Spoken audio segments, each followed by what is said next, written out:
afternoon. My name is Erin Joyce. I am the Associate Director of the Ohio Education Research Center at The Ohio State University. You may also know me from my role with working with NASWA and the Multi-State Data Collaboratives, where I support the program work of that initiative. So I'm really very excited to be here today, speaking with you and speaking with my four esteemed colleagues who are on the stage with me today. What we're going to be talking about is really about how we can develop strong research partnerships between states and research entities to answer those questions that are of critical importance to states. So as those of you who were here yesterday or listened to George's panel this morning, some of the new innovations that are coming out of the Midwest Collaborative and the Multi-State Data Collaborative Initiative are ways to build these partnerships. We're going to be talking about two partnerships today, and we'll have a series of questions that I will pose to the group, and then we'll have about 15 minutes at the end of our panel for you all to have questions. So start thinking of questions to ask during the Q&A period. But I'm going to take a moment just to introduce our panel. We have Christopher Kurtz, who is the Assistant Director of the Division of Research and Statistics at the Federal Reserve Board. His responsibilities at the Board of Governors have ranged from forecasting industrial production and motor vehicle sales to coordinating the staff forecast of GDP. Christopher's research interests are similarly broad and cover non-traditional data, international trade, international finance, and economic history. He has been working on the Federal Reserve Board's expanded measurement agenda, which is an attempt to identify novel data sources that can be used to develop timely and accurate measures of economic activity that are relevant to monetary policy. Sitting to the left of Chris is the man who needs no introduction, George Putnam, PhD, who recently retired from Illinois Department of Employment Security, where he worked in the labor market information field for more than 30 years, serving as LMI Director and Chief Economic Analyst. He continues to work as a labor market consultant to the Illinois Department of Employment Security, and his recent initiatives have focused on establishing interagency and regional data collaboratives, particularly with his leadership in the Multi-State Data Collaborative Initiative. So we're really excited to have George here today to talk about the work that he's doing. To my right, Team Ohio, we have Bruce Weinberg, who is the Eric Byron Fix-Manda Professor of Economics and Public Affairs at The Ohio State University.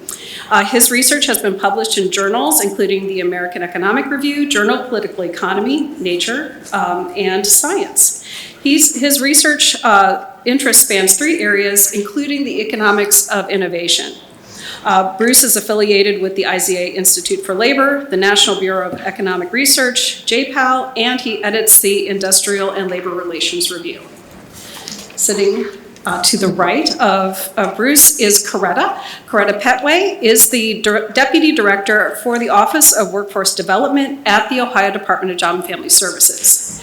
She oversees the operations of several workforce programs, including apprenticeship, trade, Jobs for Veterans, State Grant, LMI, the Work Opportunity Tax Credit, and Wagner-Pizer. She also administers the Workforce Innovation Opportunity Act program and oversees OhioMeansJobs.com for the state of Ohio. Prior to her current role as Deputy Director, she served as the Chief of the Bureau of Labor Market Information for many years. And she currently serves on several boards and committees, including the Workforce Information Advisory Council, the Midwest Collaborative, and the Multi-State Data Collaborative in an executive committee role. So we are very pleased to have these four esteemed folks with us today to talk about the work that they're doing.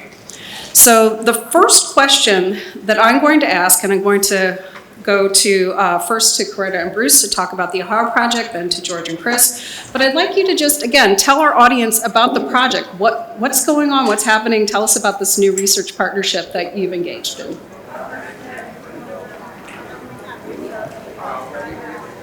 So thank you very much, Erin, for the generous introduction. It's great to be here and be able to talk to you a little bit about our project, which is the Industries of Ideas project. I distributed some handouts earlier that'll give you more details on the project if people are interested.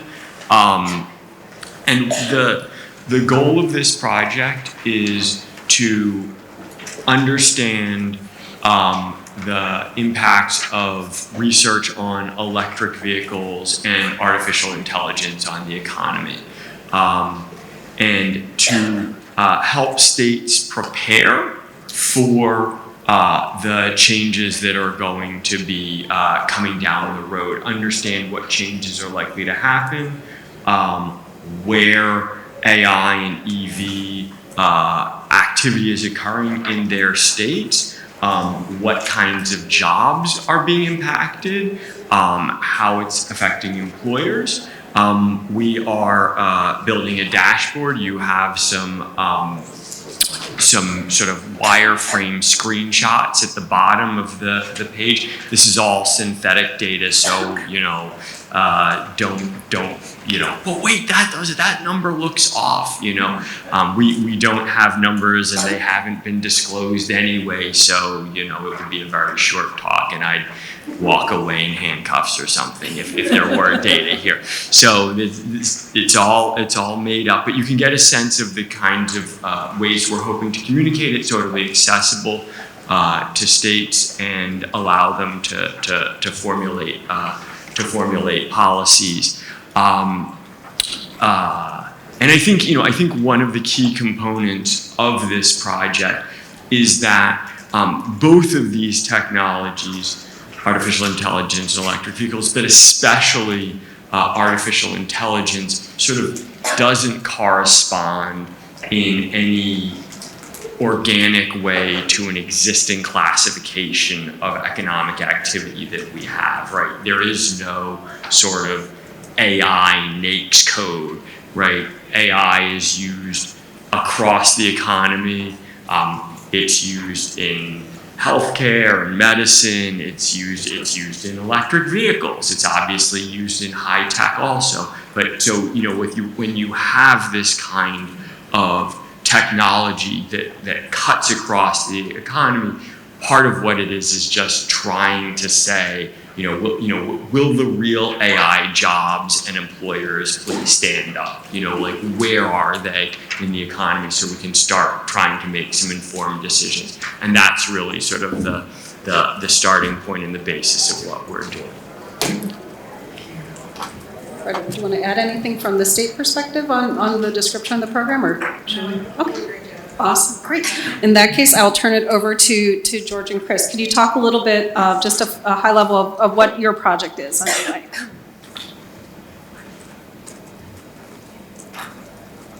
Sure, thanks, Aaron. This project was developed and approved under the Midwest Collaborative Request for Information process. It was done in partnership with Coleridge. Some of the other partners include Chapin Hall at the University of Chicago, Federal Reserve Bank, the University of Illinois, and Moody Analytics. The focus and intent of the project is to move our understanding of UI claimant behavior to more of a sort of temporal context. So there are three components. The first is likelihood to file, trying to get a sense of UI uptake and who is eligible but not filing. So that's kind of who's not coming to the front door kind of question, right? The second piece is looking at the time lapse and developing a portal around the time lapse between a filing and certification or filing and first payment. And because we are, at this point, as I've mentioned before, talking about claimant, we can aggregate those claimants by characteristics like equity groups. So now we're able to look at that time lapse in the context of characteristics of claimants, okay, and equity groups. And the third piece is proximity to exhaustion, that is following the individual over time and looking at what is the exhaustion rate of groups of claimants, who's exhausting and who's not exhausting, and being able to tie that whole temporal structure to an administrative process, all right?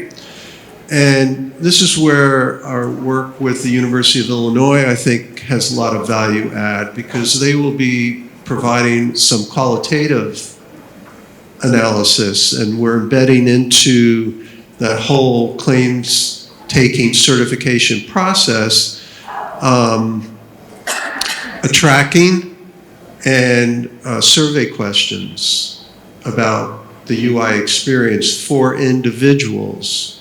Again, we're maintaining this individual focus, and so we're able to link then the qualitative survey response to the actual experience of the claimant.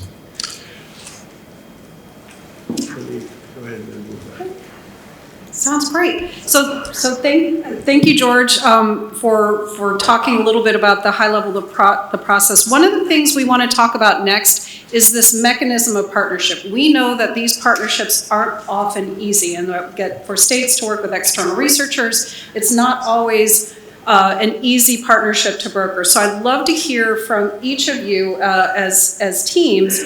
Could you talk a little bit about the process which brought you together, and then some of the enabling factors that made this work a little better? And I guess I can start with, we'll go back to Ohio. Thank you, Erin. So I guess I can start with our partnership with The Ohio State University goes back many, many years.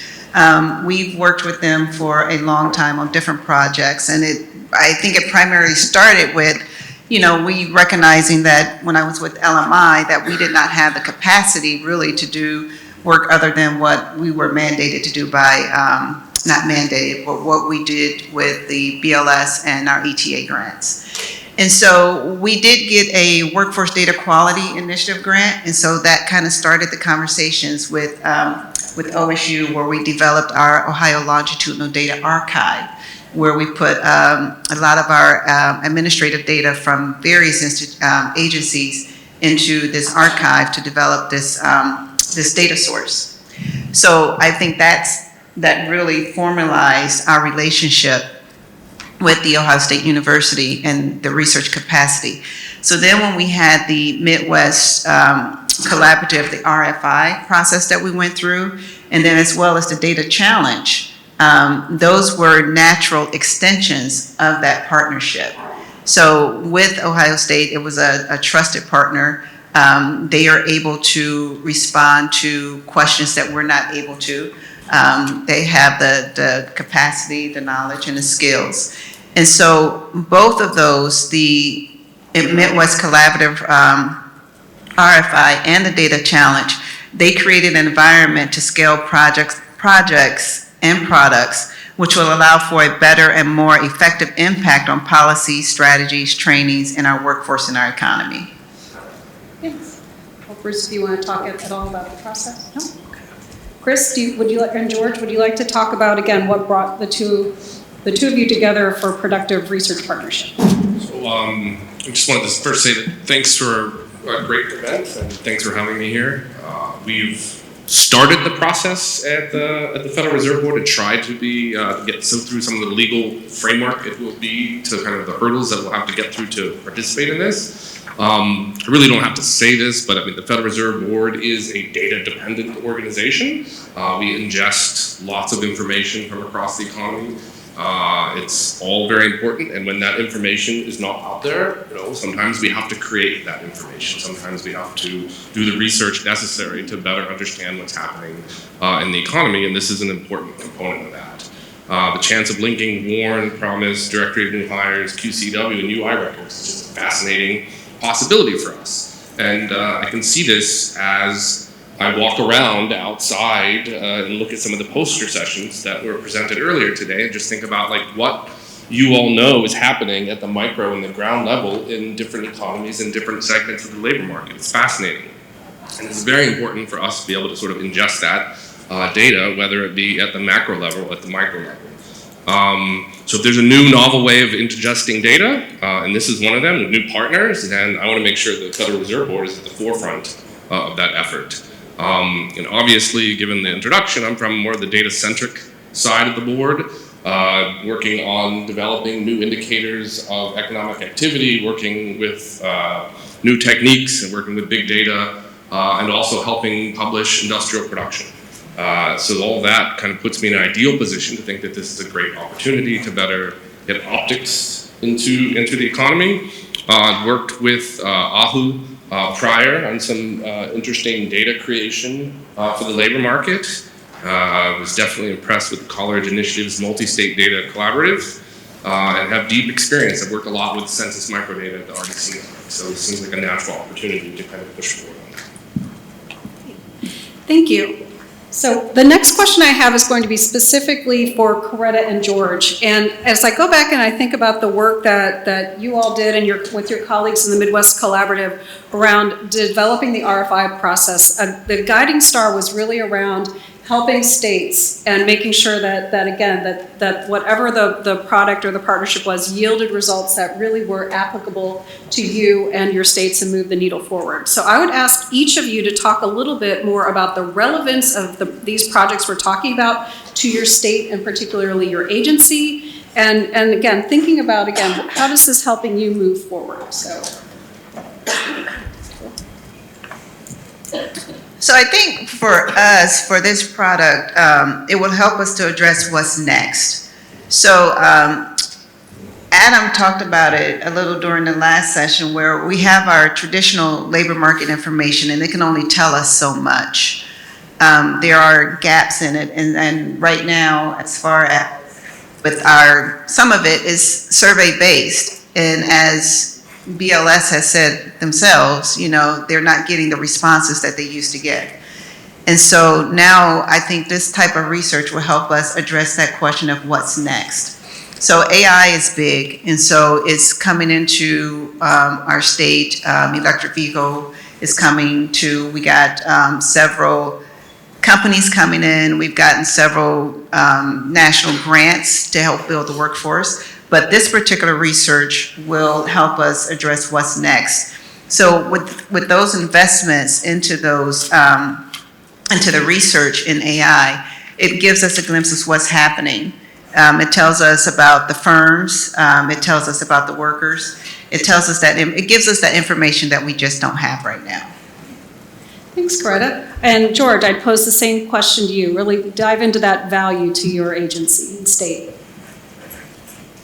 So I think the gaps have been significant blind spots. And one that I would name would be, we know a lot about people who actually apply for unemployment and virtually nothing about people who should apply and don't apply. And that is that front door phenomenon that I was getting at. This is where I'm particularly interested in sitting with Chris and his group and thinking that through. How can we better understand the population that we are not serving and should serve?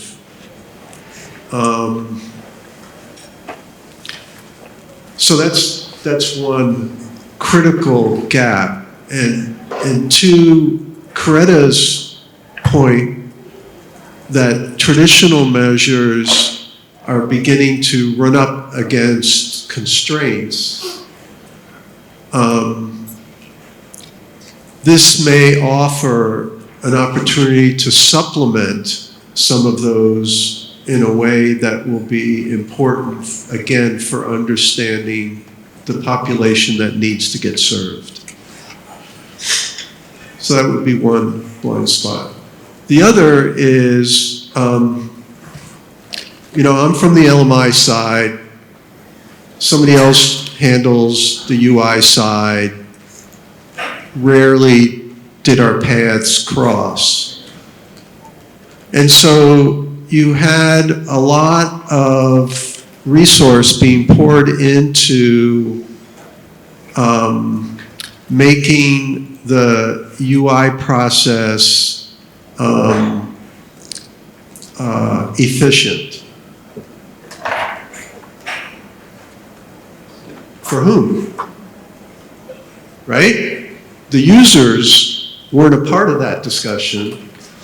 And so really, I think the value add that LMI, or what we bring, Eva and myself bring, is being able to think through what are sort of claimant profiles and storylines of people who move through the system, and then let's have a conversation about how efficient the process is.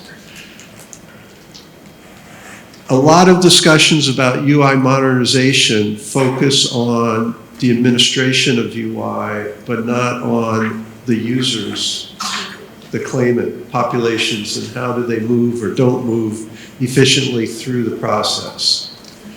So that would be what undergirds the imperative of looking at kind of the temporal structure that I was trying to get at earlier. Thank you very much for your insights, both Coretta and George. I would like to turn now to Bruce and Chris, because again, you sit outside of state agencies. Your job is doing research, and I'd love to hear from your perspectives what's exciting about this opportunity as researchers, and also what's the value to you and to your institution or organization for this type of a project in terms of working in partnership with state agencies. Great, that's a wonderful question. So, I mean, I think this is just a super exciting project. I think it poses fundamental questions. I mean, the question of, where is AI in the economy? And, okay, we do have a NAICS code for, automobile manufacturing, but, which of those, automobiles or manufacturers are doing EV, and then what about the charging stations and, the upstream suppliers and so forth? So, I'm trying to say, can we find where this activity is? And I think back to Jennifer Engel's keynote speech this morning, talking about, it's really about the people, the approach that we're taking is to try to find businesses that are hiring people who are exposed to research on AI or EV when they were at higher education institutions. So, let's use the people as tracers to try to identify where this is going. And I think that, that's just a very novel approach to try to classify and identify economic activity. The title of the project is The Industries of Ideas, and what that's trying to get at is saying that, I mean, you guys all know this, we used to classify, back in the days when everyone worked in agriculture and then we were shifting to a manufacturing economy, we had, we classified things based on the standard industrial classification. We focused on what was the thing that you were making. And then we shifted to more of a service-based economy, and there wasn't in many cases a tangible thing that was being made. So we had to classify economic activity based on the activity that was being conducted. Now, as we're moving to more of an innovation-based economy, the idea is that we want to classify economic activity based on the idea inputs that are going into that, to that production. So, it's, I think, a very, very novel research project. I also think, it's not always the case. I mean, I've written a whole bunch of papers and I mean, I get my box tops and they give me my decoder ring and it's all, it's good. But, the idea that we can be doing a project that might inform the state and help this, the state of Ohio, but obviously, our goal is to scale this, using the collaboratives and so forth to other states. The idea that we can be doing work that is innovative and creating knowledge, but also helping states think about where the jobs are going to be, how each individual state can be out in front of these changes, sort of rather than caught up in the in the undertow of these changes. I mean, I think that's a really exciting project. And then you sort of said, Aaron, what's the what's the what's sort of the institutional perspective on this? And I don't need to tell everyone here that, the Ohio State University, is a public land grant institution. We're also a football team, but, we're a public land grant institution. And I think there's a real sense that it's, obviously a lot of what we do is, high energy physics or, test tubes or whatever. But, if we can actually be doing things that are helping the state and contributing to this state's ability to respond to economic changes in an innovative way, that's a real bonus, I think, for the institution. I mean, for us and for the institution. Thanks, Bruce. And I take the same question to you, Chris. From your organization's perspective, what's the value of the partnership and what's exciting for you about working with states on a project like this? So, coming from Michigan, I might debate that football claim. But I will definitely. I hear you guys have a football team too. We're not the only football team. I do want to mirror that super exciting comment that was made earlier, that these projects are extremely exciting and extremely interesting. And when you think about this front door phenomenon that George has mentioned, I mean, that, when you think about the economy and when you think about trying to measure the pulse of the economy, the employment data is the most important data that can be ingested to understand what's happening, and particularly when you're trying to make sense of the cyclical situation that the economy's in. So being able to provide new insights into individuals' ability to make a claim, thinking about this front door phenomenon, is also extremely important to understand what state the business cycle is in currently. So there's a lot of dovetailing here that can go together, and it's also important just to stress the side of the Federal Reserve Board, which is we are essentially a research institution. We spend a lot of time publishing academic papers, we present notes, we present research, and a lot of that goes into the policymaking process, but it also goes into looking in the specific fields, specific areas of study in and of itself, which can have a policy impact and which might not have a policy impact, but definitely benefits the field, let's say, of economics as a whole. So there's always something new and exciting to learn about the labor market and its functioning. And a lot of times these sort of facts that we can learn, understanding how flows work, will better help the labor market in and of itself, but it also can help policy making, which in turn also helps the labor market. So it's just a really exciting project to be a part of, and I think the reason that we're involved is because we're just really trying to better understand what's happening in the labor market. And Coretta touched on this, and George touched on this as well, is that we are facing a problem at the statistical agency level of diminishing response rates to statistical surveys. So being able to take advantage of some of this administrative data to better understand where we are in terms of the cyclical state of the economy is imperative.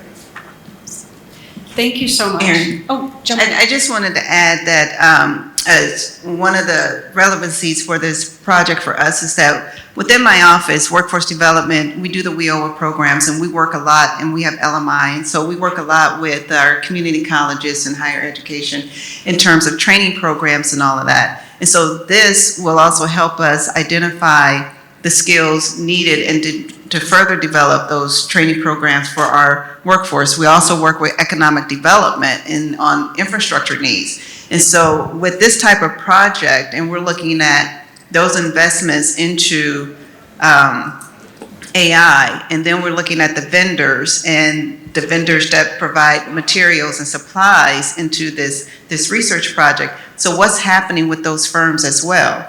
What's going on around where those firms are located? What are the infrastructure needs for those? And so this project will also help us plan for what's next. I go back to that. It helps us plan for that, so.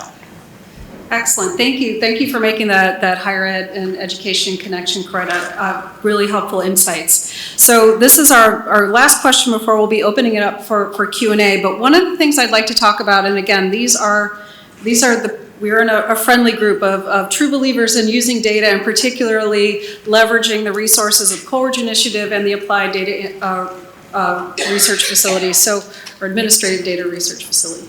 ADRF. So could you, each of your projects, talk a bit about, again, what are some of these measures that are under development and how are you leveraging the resources and capacity that the ADRF and this platform provide to you? And since Coleridge just spoke, we'll go back to George and Chris. So I'm a measure kind of guy, so this may take a while. It's good, we got some time. But I'll keep it short. So here's one. Currently, USDOL ETA measures average duration of unemployment for a UI claimant based on total weeks compensated divided by first payments. So the understanding of average duration is actually this relative proportion, right?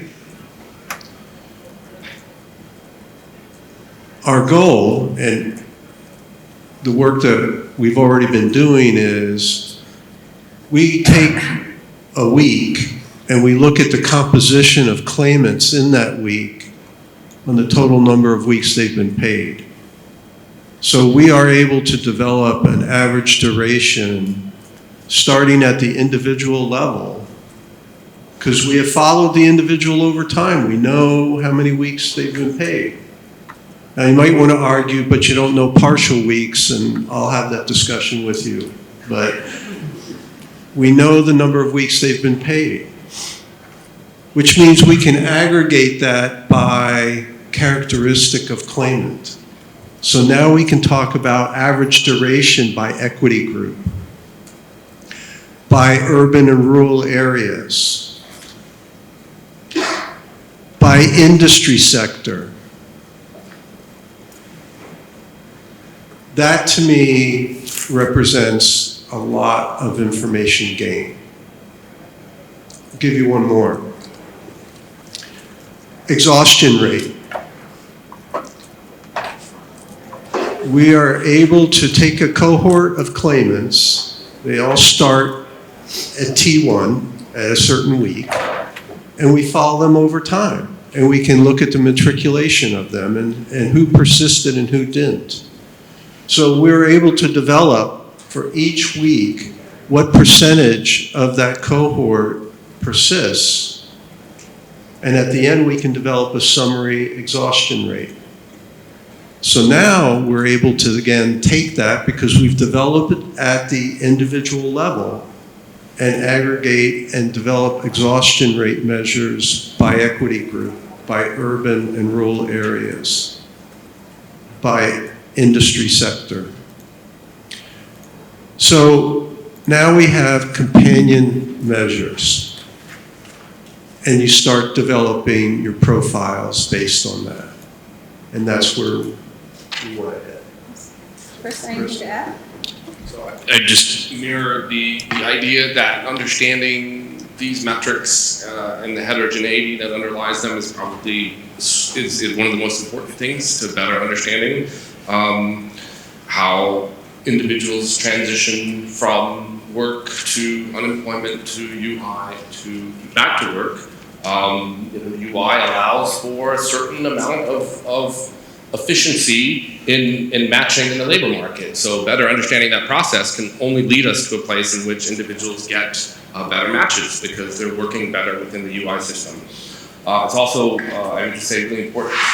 As we look into this project, we're just starting the process is to think about, well, there's a lot of churn in the labor market that we don't see. We just think about the individuals that are working, but we don't see the transitions as much. And we don't understand enough about how, as we come to kind of a cyclical peak in the economy, we see that there's, the separations might be staying the same through this time period, but there's a decrease in the hire. So it's those individuals who are being separated, not joining into sort of this hiring pool, and understanding how that transitions with individuals who may be entering, let's say, a spate of unemployment, not taking those benefits and immediately entering a job. Kind of understanding that transition will help us better understand where we are in the business cycle, and it's really interesting.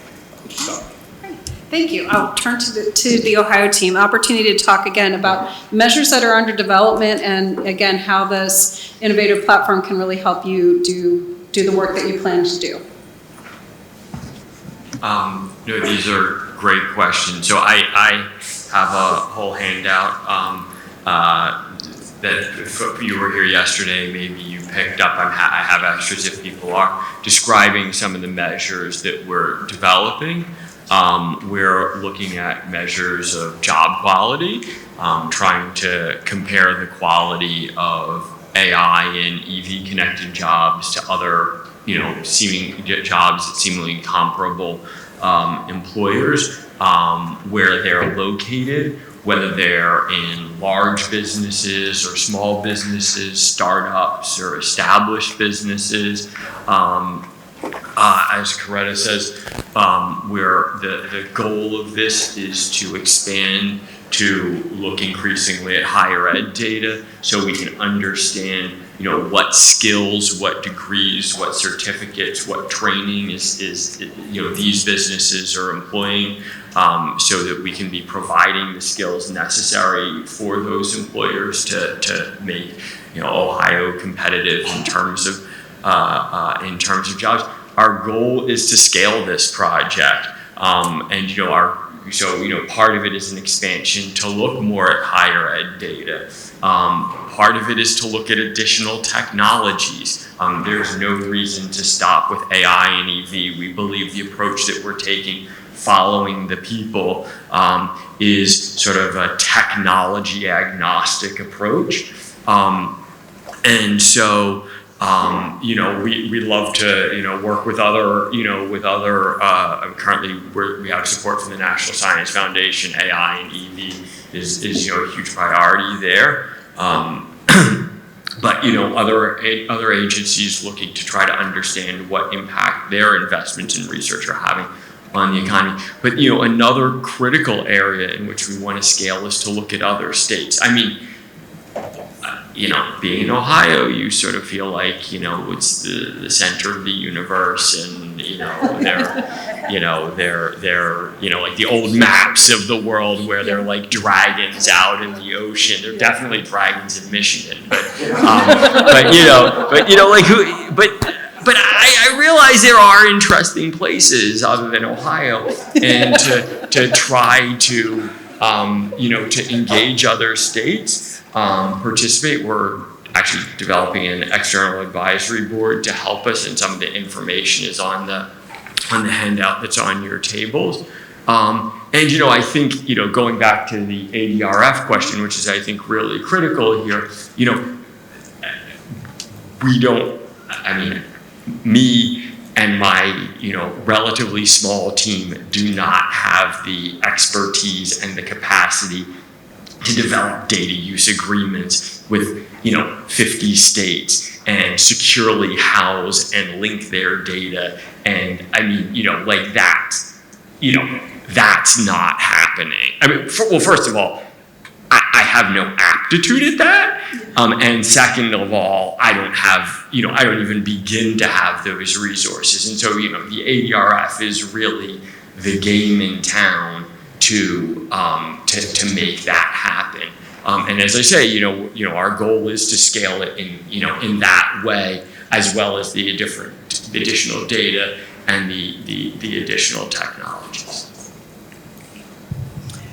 I do want to add that Bruce said, Ohio is the place to visit. But I do want to acknowledge that we are working with Jason Owen Smith from the University of Michigan on this project as well. So I do want to acknowledge that.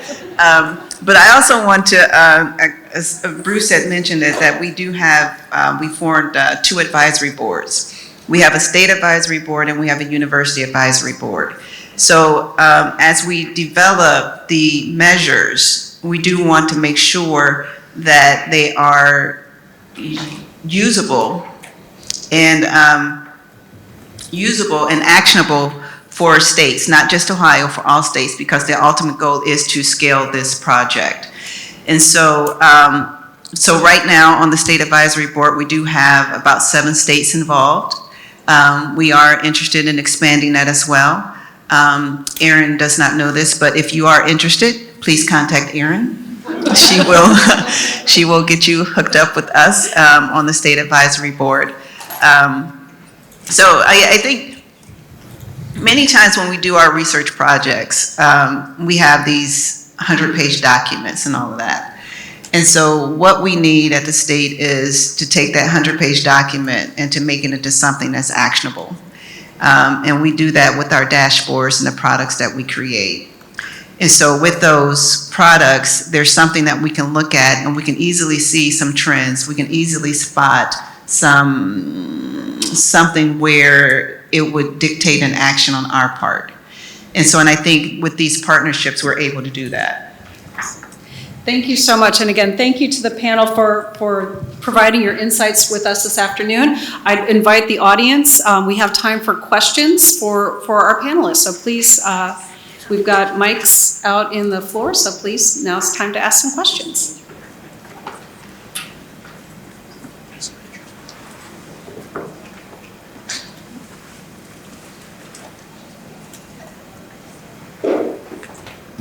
Well, while we wait for questions, I do want to encourage you all to take the handouts on the table. They're all on the table. Fill that paper. Fill that paper. Bruce went around and made sure we got nice quality paper for these printouts. So make sure that you take them and then you look over the information on these handouts because it's good information for you to have. I got my steps in. I was curious, I mean, for your project, while we're waiting for questions, is there a plan to scale to other states and what would that look like?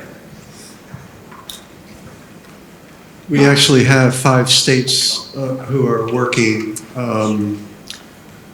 in a workspace in the ADRF. And we posted code. Dave has done a lot of the coding of the 3 measures that I've mentioned.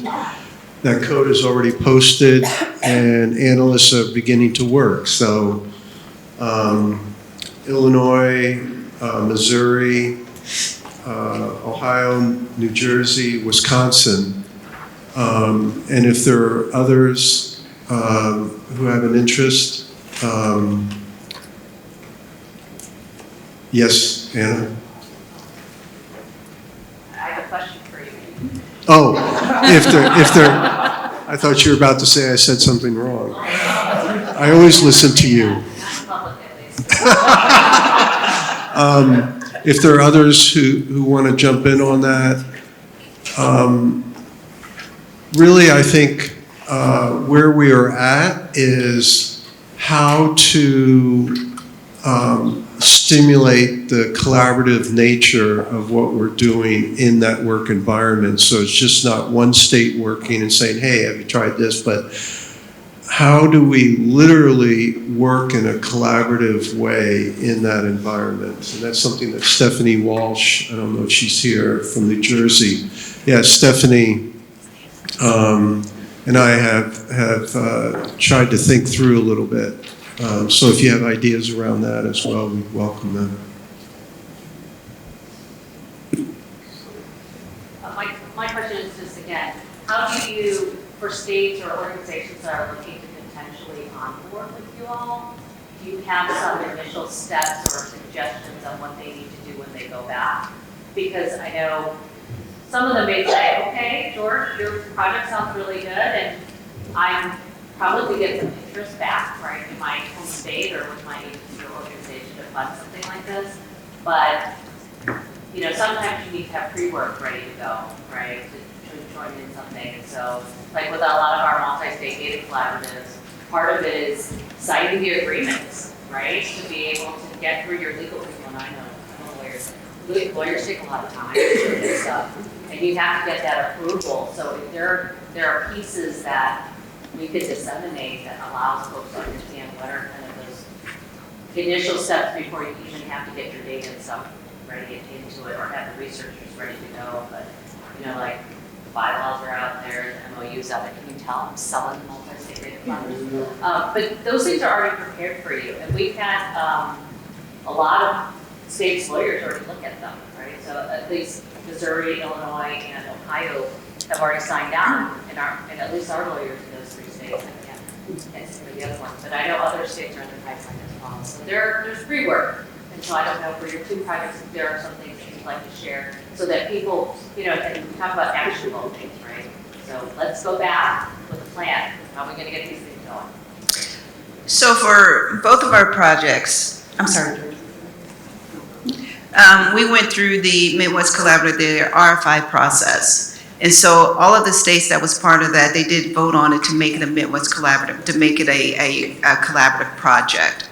And so what happens after that, we're building the framework, the infrastructure using Ohio data. And so once we have that framework and structure, we can expand to other states. So if you are interested in it, we would start having those conversations. We would make you a part of the advisory board so you can have input on the measures. And so then we can have, I would say, again, reach out to Aaron, and we can have those conversations to talk more about the project and answer your individual questions. And then we can go on, as we go down, once we get everything together, you get your data agreement signed and all of that, your data will be there ready for us to use. But before that step, you can certainly be part of the process in terms of being on the advisory board and informing on the measures that we do come up with. Can I just, quickly? It's a great question, and you know, there's a reason that I, killed so many trees. It's actually in the back page of this. Information about the advisory board, what the expectations are. As Coretta says, it's actually fairly painless, at least initially. And going to a webinar to get, as Coretta says, providing us with some input to make sure that what we're doing makes sense to you, the results are looking, reasonable, that, help us refine what we're doing, and then, ideally, try to participate, through the AERF, in terms of sharing data and so forth. But it's all spelled out. And in addition to Aaron, you're more than welcome to talk to me. And there's also an email address at the bottom of the page to for anyone who's interested.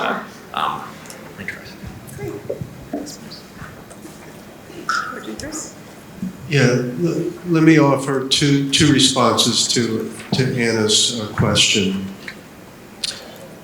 First, even though these projects have moved through a formal Midwest collaborative process, you heard me mention New Jersey is a part of the project. We don't recognize, well, I guess if New Jersey wants to be in the Midwest, it's up to New Jersey, but the point is that we are gathering the like-minded more than anything. So if your head is in UI and you are interested in learning what we're doing, join in. And the way to do that would be to contact myself or Stephanie. We will be holding a series of webinars with the code, people actually working with the code. You'd be welcome to do that. Illinois data is in there. You would be signing a non-disclosure agreement before you got access to the data, but that would be an opportunity then to be coding against actual data. And that's the experience that we want to offer, so that you can then take that back to your home state and just make the argument, you know, is this a value add to your state? So there are those on-ramps. The larger, I think, participation is with your regional collaborative. Participating in the meetings means you get to vote on the projects that Coretta is describing. This is a very participatory, democratized approach to maturing a data infrastructure. I do just want to add one thing to what George had just said about the project that they're working on, where they've set up the workspace and then they give you access. I think that's a natural extension of the participation in the classes that you guys are taking. So one of the things that George had talked about yesterday was people participating in the class and then they go back to their state, and then what? Where's the opportunity to utilize the skills that they've learned? George has set up that environment for you guys to experiment and to continue that learning. And I think that's a great opportunity. I just wanted to point that out too. Thank you. Any other questions from the group? We have a few more minutes left together. Oh, I see one over there.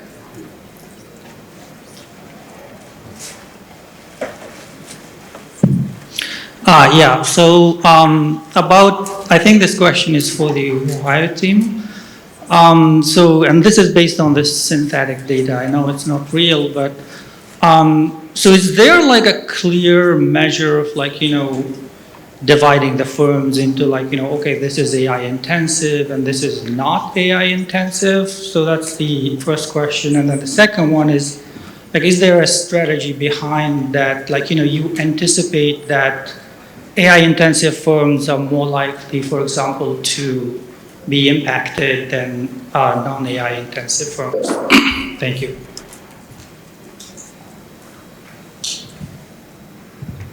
Sure. Great question. I think the answer to your question is really this is a work in progress. So the approach is to say who's hiring people that have expertise in a particular area. You know, which businesses are hiring people that have expertise in a given area. And I think part of what we're going to do, and part of what you know, I think Coretta knew she was signing up for this, but you know, and the people on our advisory board, you know, is to help us look at a range of measures and a range of thresholds and say, yeah, you know, this is looking like you know, the real AI firms have stood up and the not real AI firms are still sitting down. So I mean, I think that's part of the iterative process that we're building. You know, we're building this, and you know, we're looking at the people flows. We're looking at who's supplying, as Coretta says, material inputs. You know, we've got a whole range of you know, of ways of trying to identify these businesses. You know, I think I can say this because we actually don't have any results, and so I can't be disclosing anything, you know, inadvertently. But you know, I mean, I'm assuming that the EV firms are going to be large firms, that they're going to be growing relatively rapidly compared to natural comparators. I'm assuming the AI firms are going to be, they're going to be, very large firms in terms of banking and insurance and healthcare and so forth, but they're also going to be more young firms. I'm going to assume that they're going to be firms that have very high earnings and high growth. But this is speculation. This is if we didn't need, if all I needed to do was theorize, we wouldn't need the data, we wouldn't need to be here. These are all really empirical questions. We've got another participant ahead. Just to kind of layer on that, just understand how important the questions that the Ohio group is getting to. The census currently is doing something called the BTOS, which asks about AI adoption. Only about 5% of all firms have used AI in the past 2 weeks. So it's one of those things that we really need to keep track of as we go forward. And there's a U-shaped distribution too. You've got a lot of small firms that are doing it, and then it kind of goes down, mid-sized firms, and then comes up at the end. And a lot of that's concentrated in information. But it is fascinating, and it's one of those things that kind of being able to start measuring it now is going to be very important in the next few years. So thank you. We have, scanning the room. I just invite my panelists, if you have any closing thoughts, we have just a couple minutes left in our time. We very much appreciate the insights you've shared today, but any closing thoughts from your group?